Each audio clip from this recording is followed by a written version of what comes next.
Assalamualaikum warahmatullahi wabarakatuh.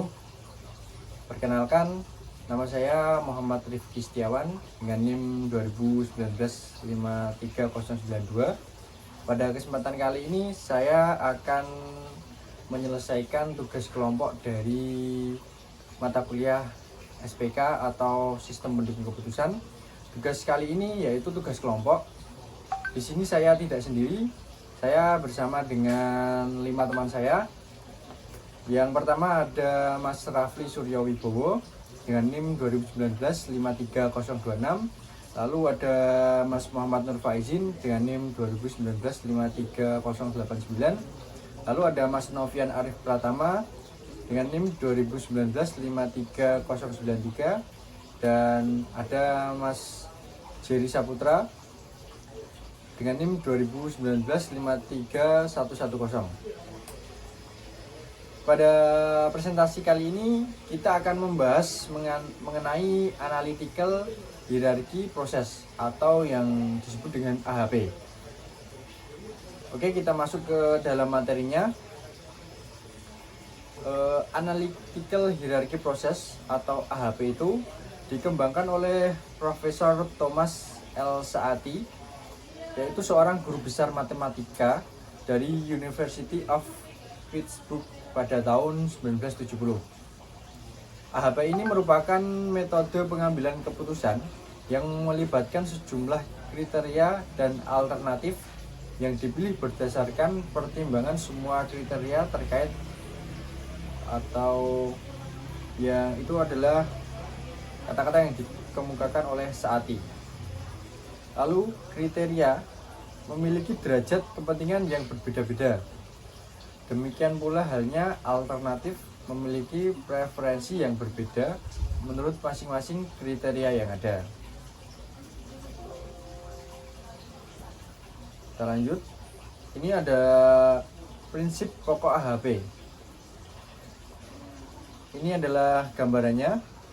Dari prinsip pokok AHP itu ada menyusun hierarki, lalu model keputusan, lalu yang kedua ada menentukan prioritas, yaitu pairwise comparison, lalu menghitung konsistensi rasio atau CR, yaitu mengukur konsistensi. Kita lanjut. Konsistensi logis. Apa itu konsistensi logis? Secara umum, responden harus memiliki konsistensi dalam melakukan perbandingan elemen. Contohnya, jika A kurang dari B dan B lebih dari C, maka secara logis responden harus menyatakan bahwa A lebih dari C berdasarkan nilai-nilai numerik yang disediakan oleh Saati. Menurut Saati, hasil penilaian yang dapat diterima adalah yang mempunyai rasio konsistensi lebih kecil atau sama dengan 10%. Jika lebih besar dari itu, berarti penilaian yang telah dilakukan ada yang random, dan dengan demikian perlu diperbaiki. Oke, untuk materi selanjutnya akan dibahas oleh Mas Jerry. Terima kasih. Baik, Assalamualaikum warahmatullahi wabarakatuh. Nama saya Melindrana Jerry Saputra, NIM 2019-53110. Saya akan melanjutkan presentasi. Ada penyusunan hierarki. Jumlah tingkat dalam suatu hierarki adalah tak ada batasannya. Yang kedua, sub kriteria kadang-kadang dapat disisipkan atau dihilangkan di antara kriteria dan alternatif. Yang ketiga, pembatasan dalam menata elemen secara hierarki adalah bahwa setiap elemen yang berada setingkat di atasnya berfungsi sebagai kriteria untuk menaksir pengaruh relatif elemen-elemen di bawah itu. Contoh kasus, sebuah perusahaan ingin menetapkan preferensi konsumen untuk 3 jenis serbet dapur dari kertas tisu. Berapa sifat yang dianggap paling relevan dan sudut pandang konsumen adalah 1. Kelembutan, 2. Daya serap, 3. Harga, 4. Ukuran, 5. Desain, 6. Integritas, tidak mudah sobek. Ketiga jenis serbet dapur dari kertas tisu itu X, Y, dan Z. memiliki semua sifat ini, tetapi dengan tingkat intensitas yang berbeda-beda. Tinggi atau T, lalu sedang S, dan rendah adalah R. Lalu ada struktur hierarki yang terbangun, antara lain seperti gambar berikut. Ada daya saing produk, lalu ada kelembutan, daya serap, harga, ukuran, desain, integritas.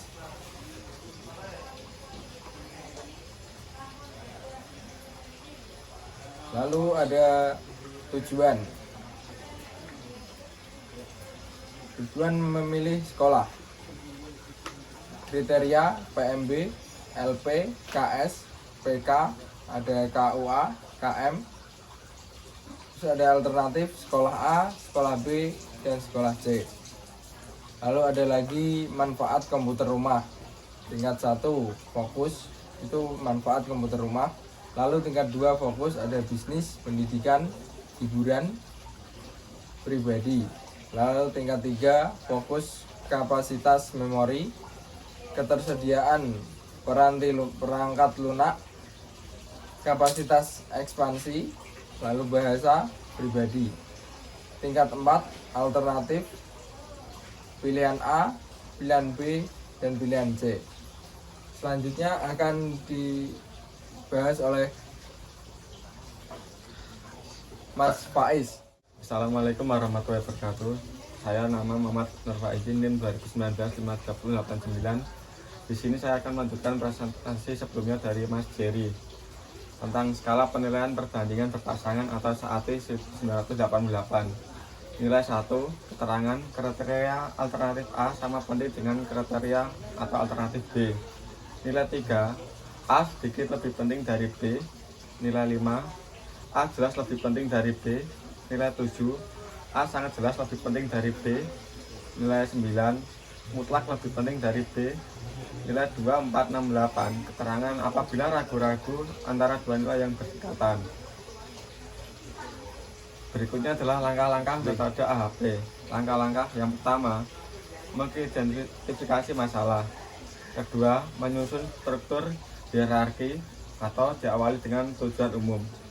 3, membuat matriks perbandingan berpasangan atau kontribusi relatif setiap elemen. 4, melakukan perbandingan yaitu N kali dalam kurung N-1 dalam kurung tutup per 2 per buah. 5, menghitung nilai vektor eigen untuk setiap matriks atau bobot setiap elemen. 6, menghitung CR atau konsisten jika CR dalam kurung 1. Berikutnya adalah perhitungan matematis dalam AHP. A, menghitung nilai kepentingan prioritas vektor seperti gambar berikut. Metrik A dalam kurung N kali N yaitu metrik resiprokal. Berikutnya W1 per W2 sama dengan A12 sehingga metrik perbandingan sebagai berikut, atau PJCM Pair Wedge Comparison Judgment Metric. Dan yang selanjutnya bagaimana melakukan perhitungan matematis AHP. Pertama, menghitung nilai kepentingan atau prioritas vektor. 2, menghitung konsistensi. Dan berikutnya presentasi akan dijelaskan oleh Mas Novian Arif. Assalamualaikum warahmatullahi wabarakatuh. Perkenalkan, nama saya Novian Arif Pratama dengan NIM 2019-53093. Di sini saya akan melanjutkan materi dari presentasi yang sudah disampaikan oleh teman saya. Ya, kita langsung ke materi.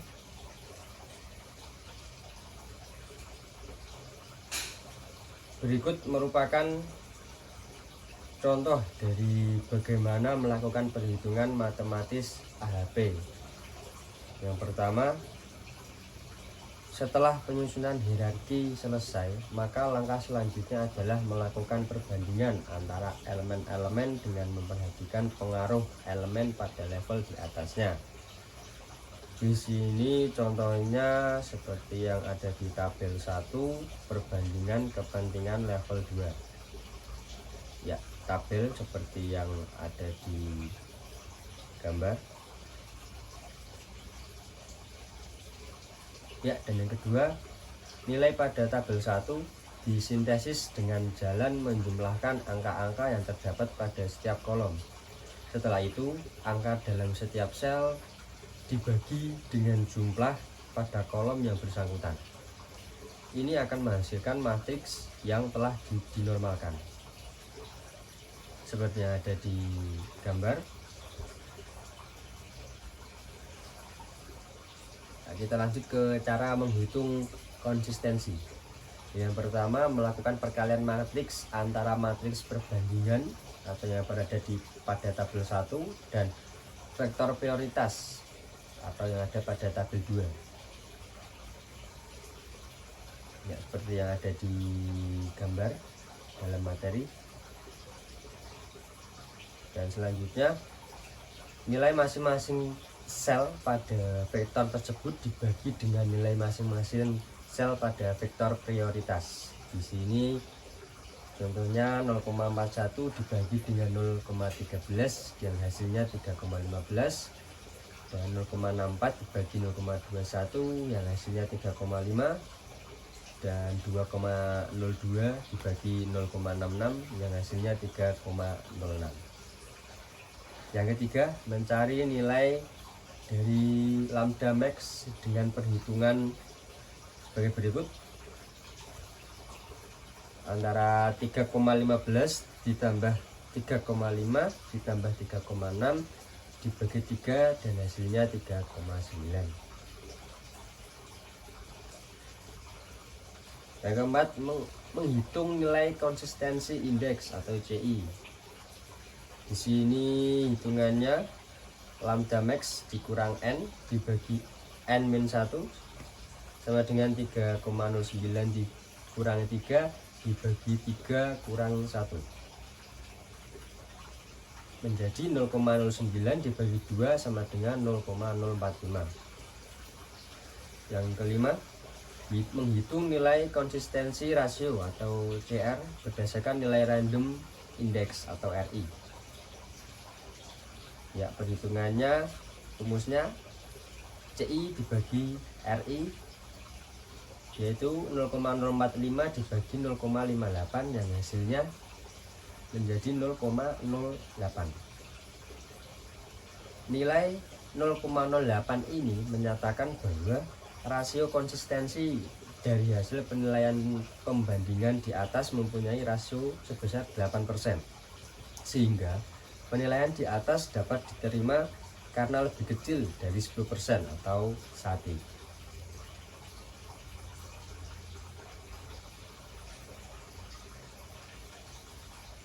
Yang selanjutnya ada nilai normal indeks. Sati menerapkan bahwa suatu matriks perbandingan adalah konsistensi bila nilai CR tidak lebih dari 0,1 atau 10%. Berikut merupakan contoh dari nilai normal indeks seperti gambar yang ada di materi. Perkenalkan, nama saya Raffi Surowibowo, NIM 2012 53026. Di sini saya mempunyai soal studi kasus. Soal yang pertama, Pak Jaka sedang mempertimbangkan untuk membeli sebuah sepeda motor baru. Terdapat 3 model sepeda motor yang berbeda. Yang dipertimbangkan yaitu merek A, B, dan C. Yang menjadi faktor pertimbangan utama dalam pemilihan ini adalah harga. Dia menentukan nilai sepeda motor A dibandingkan B adalah 6, sepeda motor A dibandingkan C adalah 4, dan sepeda motor B dibanding C adalah 3. Soalnya, tentukan prioritas di antara ketiga sepeda motor tersebut berdasarkan faktor harga. Excel. Di sini saya mempunyai tabel matriks perbandingan harga motor merek A dibandingkan merek B tadi 6, maka di sini ditulis angka 6. Terus merek A dengan A berarti 1, A dengan C berarti 4. Sedangkan yang merek B 0,17, artinya 1/6, 1/6. Kemudian merek C, A banding C adalah 1/3, maka hasilnya 0,25. Total kolom berarti merek A sampai B dan C ditambah, kemudian yang merek B kolom sebelahnya perbandingannya merek B dan A adalah 6, B dengan B 1, B dengan C 0,33, yang dihasilkan dari B dan C adalah 3. Kemudian totalnya ini 7,33. Kemudian yang tabel berikutnya merek C dibandingkan A adalah 4, C dengan B adalah 3, dan C dengan C 1 ya. Dijumlahkan mendapatkan hasilnya 8. Kemudian saya membuat tabel matrik normalisasi. Ada harga motor merek A, B, dan C. Ini dihasilkan merek A dibagi total kolom ya, jumlah tadi, maka menghasilkan 0,7. Kemudian yang merek B berbanding A 0,17, ini 1,417 dibagi 0,17 menghasilkan 0,11 sekian. Yang C juga seperti itu.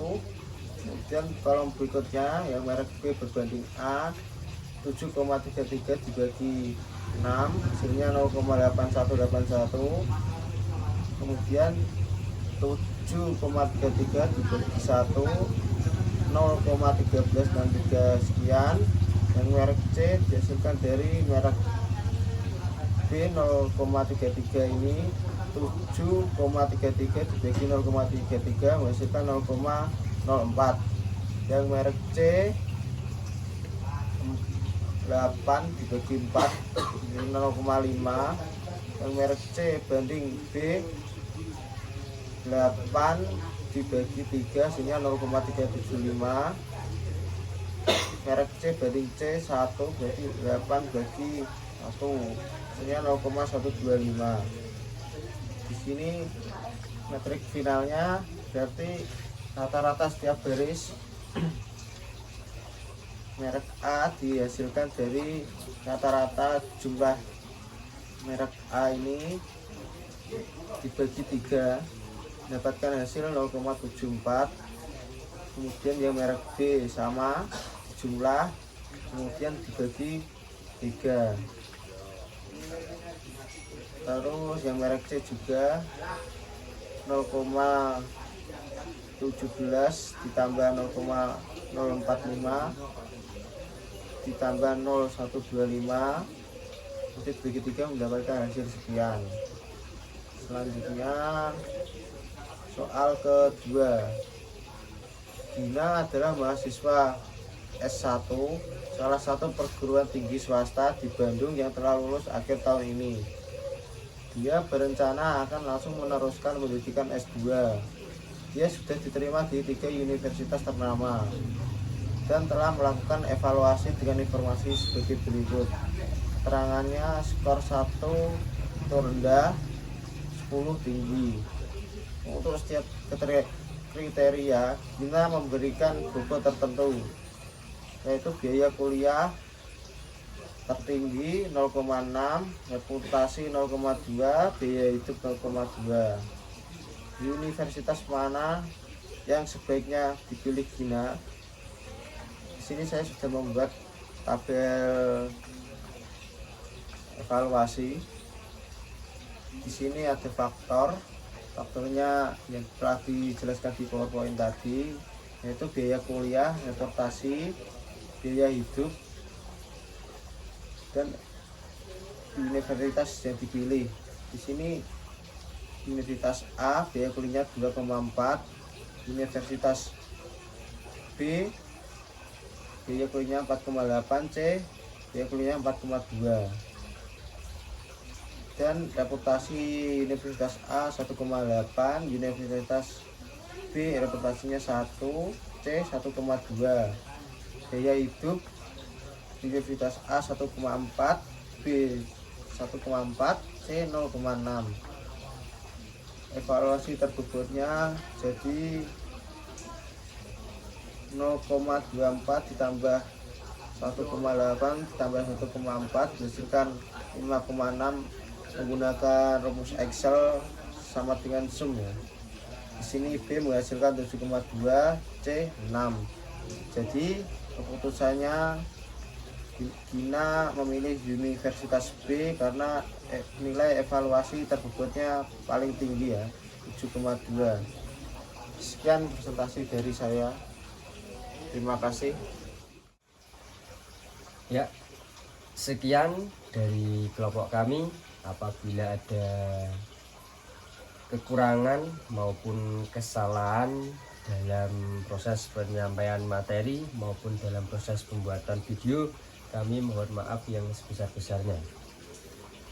Sekian dari kami. Terima kasih. Wassalamualaikum warahmatullahi wabarakatuh.